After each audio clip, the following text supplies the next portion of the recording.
po yung tiles natin sa flooring. Bali pag angat niyang design na yan na pabalagwa, pag angat niyang pag ganon, yung pinakaibabaw po na yun, yung landing yan, pebbles. Tapos yung kulay blue na yun, hanggang doon sa pangat po yun, blue.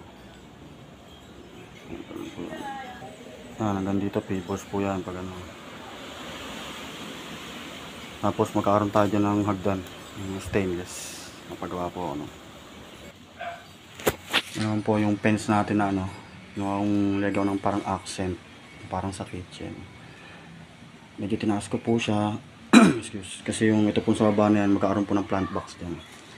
Nalagyan po natin siya ng halaman po siya dyan para mataas na snake plant, mga ganun, para pandagdag accent natin. Tapos mapansin yung bakod natin, pinapaint ko ng light brown, smooth brown, para pag nilagay po natin yung bamboo sa ibabaw, yung kawayan, mag-match po siya maganda. Tapos yung wall kasi natin sa labas magiging light gray, tapos magkaka-baseboard na dark gray pag ano, sa gitna dark gray. Tapos maglalagay pa ako ng mga pang accent dyan doon sa may pinakakanto, tapos dito pang accent.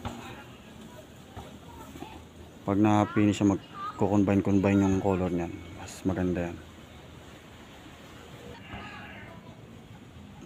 So yun, patapos na yung sa ibabaw. Mas color blue siya pag ganun lahat yan, pag ganun yan, color blue yan, color blues pag ganun yan.